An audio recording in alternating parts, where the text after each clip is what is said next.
Alam nyo ba mga kaparekoy na sa settings lang ng game na nalalaro ninyo ay pwede nyo pa rin mapabilis yung performance ng phone ninyo doon? Using lang sa settings mga kaparekoy, and ang pag-uusapan natin is yung settings ng Call of Duty Mobile, which is most requested video ninyo. Kaya kung gusto nyo malaman yan mga kaparekoy, pag-uusapan natin yung mga settings ng Call of Duty Mobile na maaaring makatulong sa inyo para mas mapabilis yung performance ng phone ninyo. Let's go!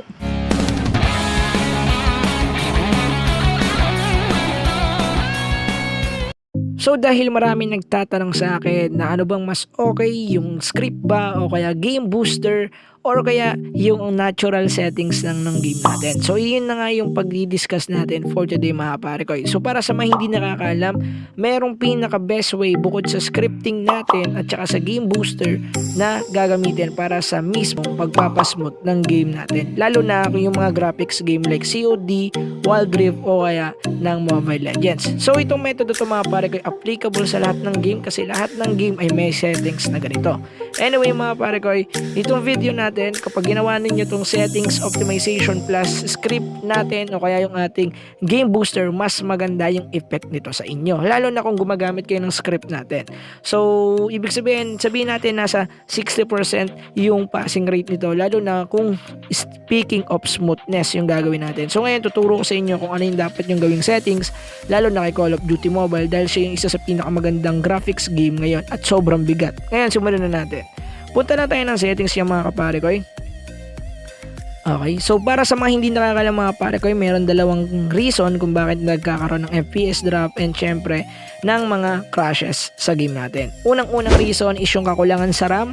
So sobrang common naman ng mga kaparekoy. Kapag sobrang kulang na talaga yung phone mo sa RAM, humahantong na talaga yan sa mga crashing. Yung talagang tumutunog yung phone mo na sobrang ingay like ganyan, then biglang mamamatay yung game. So yun yung pinaka reason, malalaman ninyo yun kapag nangyari na sa inyo, and then malalaman ninyo na yung RAM ninyo is kinukulang na. So ang pinaka worst na pwede mangyari lang naman doon is mag auto restart yung phone ninyo kapag sobrang kulang na ng RAM. So yung second reason naman mga kaparekoy kaya tayo naglalag sa game at nagkakaroon ng FPS drop at panghang is yung sobrang paggamit or overuse na ng ating CPUs or yung ating chipsets. Para sa mga hindi nakakalam mga parekoy, kung yung RAM natin is nauubos doon sa isang particular scenario ng ginagawa natin or activities, yung CPU naman natin mga parekoy ay meron tinatawag na overuse. Ang ibig sabihin mga parekoy na overuse yung CPU natin once na sobrang gamit na siya. Ang ibig sabihin mga parekoy, kung yung ating game is nakasetup sa high graphics, high frame rates, lahat yun guys tinatrabaho ng GPU and CPU natin. And once na sobrang dami ng trabaho na ginagawa ng CPU natin, doon na dumadating yung point na na-overuse na siya. So malaramdaman ninyo sa phone ninyo yun, yung sobrang init na talaga. Kaya yung merong mga malalaking brands dyan ng phone or merong mga gaming phone, pansinin ninyo lahat sila ay meron ng tinatawag na air cooler. O kung wala naman silang built-in air cooler, kinakailangan nyo or required kayo bumili nung kanilang external air cooler para maibsan yung ganong init mga parekoy. Kasi ngayon, paano naman natin maiiwasan yung tinatawag na overusage or yung ating mismo tinatawag na overuse ng CPU? So sobrang basic lang no kinakailangan yung gawin. Ngayon, ituturo ko sa inyo. Punta lang kayo guys sa graphics settings ng mismong game na nalalaro ninyo. So sa atin guys is dito sa ating mismong COD. And then, ang most probably settings yan mga parekoy, lalo na sa mga naka Snapdragon na processor is naka very high yan o kaya nasa high graphics. Which is kung yung processor at yung RAM is sobrang babad as in nasa level entry phone like me na meron lang ako Snapdragon 665, naka-level yan lang ng MediaTek Helio P35 or I don't know kung ano yung level ng Snapdragon 665 sa MediaTek. Pero most commonly yung pinaka-supported talaga ngayon sa mga gaming industry in terms of graphics and FPS or frame rates is Snapdragon. So that's why yung ibang mga Realme brands na merong MediaTek processor mga kaparekoy ay hindi nasusupport yung ultra graphics unlike sa mga Realme 5i na merong Snapdragon 665 na supported agad yung ultra graphics. So dito mga parekoy, let's do some logic no. So ibig sabihin, the more na nakaset yung ating graphics quality sa pinaka high settings, the more na nagiinit yung game kasi the more na nagre-render siya ng mas mataas na graphics. Kaya minsan biglang makikita ninyo kapag nakaset kayo sa high graphics, sobrang lag ninyo lalo na kapag meron ng mga clash kasi nandun na yung mga animation, skill and etc. na makikita ninyo sa mapa na kinakailangan ma-support ng CPU ninyo. And once na magkaroon na doon ng lag, doon nyo na malalaman na hindi na kinakaya ng CPU ninyo yung pagpaprocess ng ganon, lalo na yung GPU.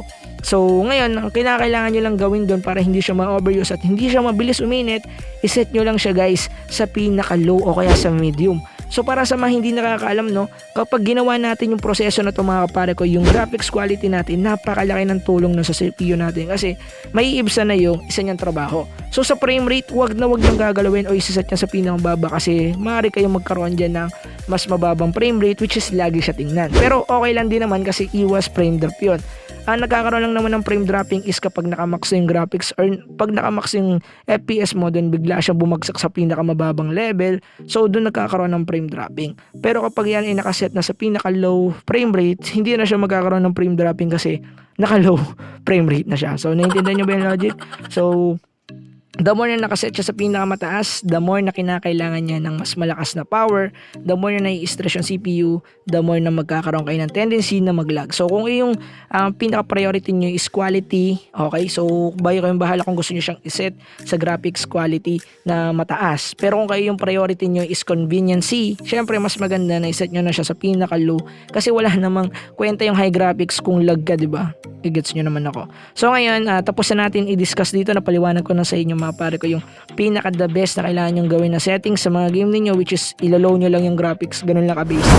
Ngayon, ipapaliwanag ko naman sa inyo yung kanyang basic settings sa mismong COD, which is may bibigay ako sa inyo mga malulupit na settings na dapat magamit niyo. Unang-una, meron kasi mga nagtatanong sa akin kung paano rin ma-fix yung joystick.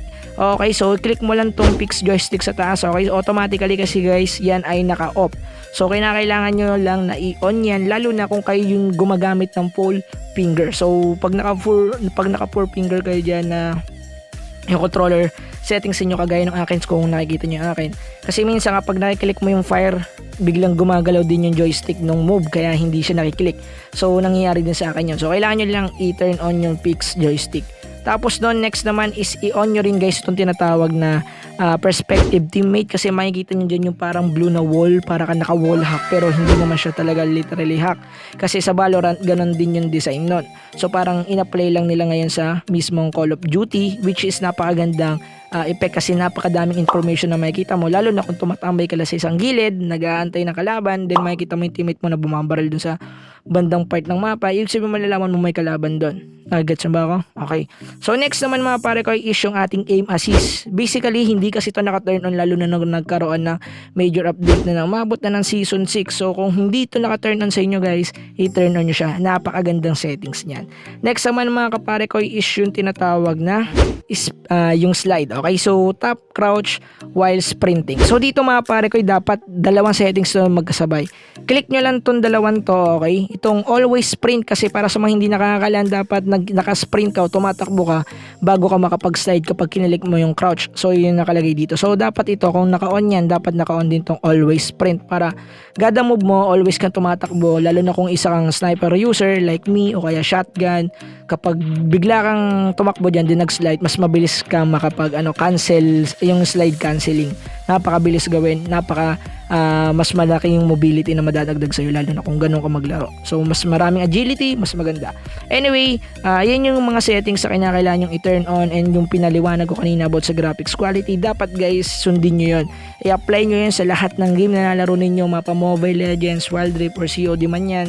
Applicable yun lalo na sa mga graphics quality. So huwag kayong mag-alala mga pare ko para sa mga magsiselos dyan kasi bakit yung COD lang yung ginawan ko. Gagawin ko rin guys yung mismong Mobile Legends. So antayin nyo lang yung mga pare ko. Anyway, dito ko natatapusin yung video. Napaliwanag ko na naman sa inyo yung kinakailangan yung malaman about dun sa sinasabi ko sa inyo matagal na, and lagi nyo palang titingnan yung graphics, and lagi nyo palang i-check guys yung mga script natin, diba? Nakikita nyo naman na sinasabi ko doon lagi na yung ating mismong config merong optimize 360p 144p kasi kailangan nga ng potato graphics para hindi masyadong ma-stress yung CPU ninyo. Anyway, yun na yung logic ng pinagsasabi ko kanina. So I hope na naintindihan ninyo, napaliwanag ko naman yung kailangan nyo maintindihan. Dito ko natatapusin yung video. Kung nagustuhan nyo yung video, huwag nyo kalimutan i-hit yung like button, and then huwag na kayo mag-subscribe if ayaw nyo mag-subscribe sa channel. Kung gusto nyo, no problem, yun lang, peace.